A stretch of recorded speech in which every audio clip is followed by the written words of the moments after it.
But we got to open with easily the NFL story of the day, maybe more to come. This could be the tip of the iceberg, and this could be a gigantic NFL story. Falcons wide receiver Calvin Ridley, who has been linked to the Patriots multiple times, obviously in trade talks, has been suspended by the National Football League for the entire 2022 season and then indefinitely from that point on. So this could be a longer suspension than just the full season for gambling on games, specifically gambling on Falcons games, a couple of multi-team parlays and all that sort of jazz that the gambling world likes. Tweeted out some things afterwards that were pretty funny, some jokes going around. I hope that this is not serious, right? And Calvin Ridley stepped away from football for mental health issues. This seemed to be after the fact from that original decision, but maybe not completely unrelated. But I think we're not psychiatrists. We're not going to play armchair psychiatrist or therapist here. The most important part about this from a Patriots angle is that Calvin Ridley's off the board as a potential wide receiver one addition to New England's roster. Where do the Patriots go from here? We heard about the rumors about Robbie Anderson. We can talk draft. We can talk about maybe some of the other veterans on the market that the Patriots could go out and get. But no Calvin Ridley. That's obviously not going to happen now. Right, and somebody beat me to it in the comments, but where's Stephen Ross at? Let's go find Stephen Ross. Calvin Ridley was betting on his team, and he was betting on the Falcons. He was betting on his team. Let's go see what Stephen Ross is up to. Calvin Ridley gets suspended for a year. In terms of the Patriots, I didn't know exactly how realistic Ridley was. The one thing I will say, I've seen people pivot to Amari Cooper. Yeah. I would say, if anything, this makes Amari Cooper more unlikely for the Patriots, because the teams that were likely in, there was a lot of market overlap there. I would say the teams that were in the market for Ridley would likely be a lot of the same teams that are in the market are going to be in the market for Amari Cooper.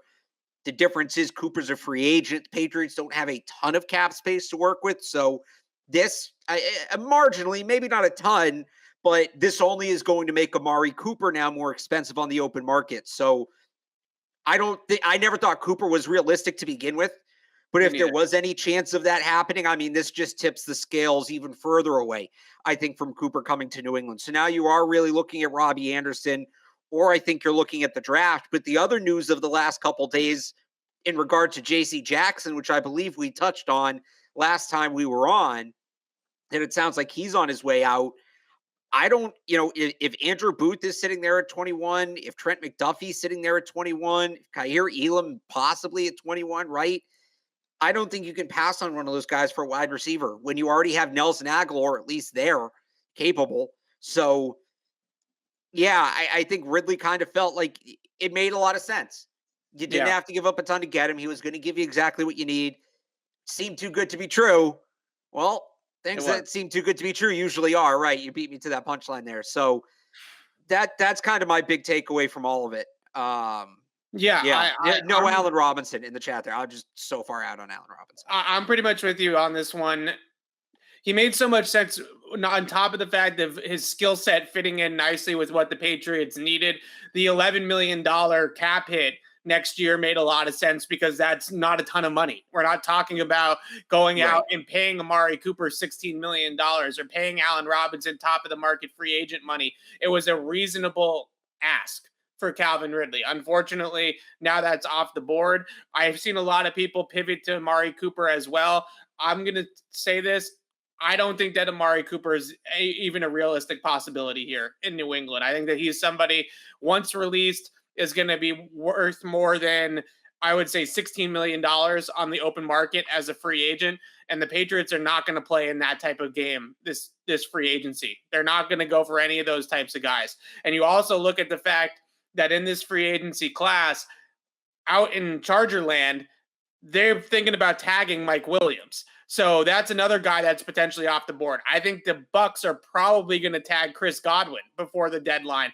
So when you start to stack up the free agency board at wide receiver, a guy like Cooper is probably going to be at the top. If he's not the number one guy, he's going to maybe be the number two guy behind somebody like a Godwin, like an Allen Robinson, depending on what your flavor is, what your preference is. Amari Cooper can flat out play. He's a great football player, and his ability to run routes and create separation and what I would call a guy that has a PhD in route running. The guy just knows how to get open, very, very shifty, very, very quick, very, very technically sound, perfect fit, too expensive. It just isn't the offseason to do that. Maybe next offseason, if somebody like that comes available and they have Nelson Aguilar off the books, then they could possibly make a move for something along those lines.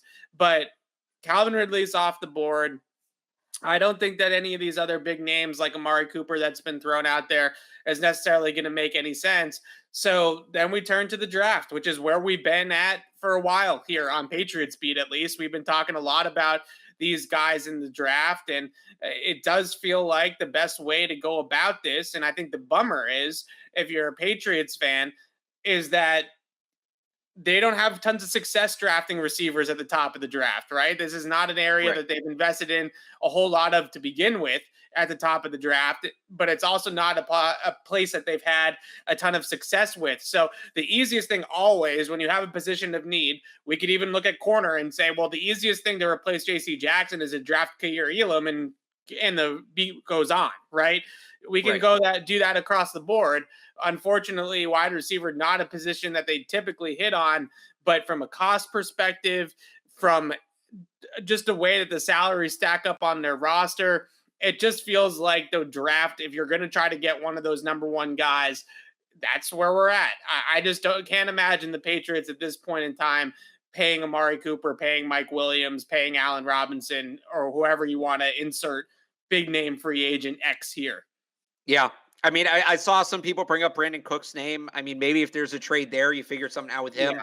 I wouldn't hate that. But this is, I said I was on 98.5 over the weekend with Matt McCarthy, and I said this. I think this year's free agency is going to be a lot more targeted, right? Yeah. I don't think it's going to be you're just going out and throwing money at problems. I think it's going to be finding specific guys to fill specific roles.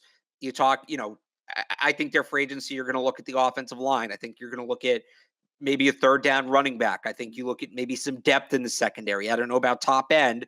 Maybe Carlton Davis. Like, I think if they make a splash, it's Carlton Davis. Thanks for watching our content of the 6-time Super Bowl champion New England Patriots. Please subscribe to my podcast, Patriots Beat, on our YouTube channel, Patriots Press Pass, or wherever you get your podcasts for a lot more exclusive content right here on the CLNS Media Network.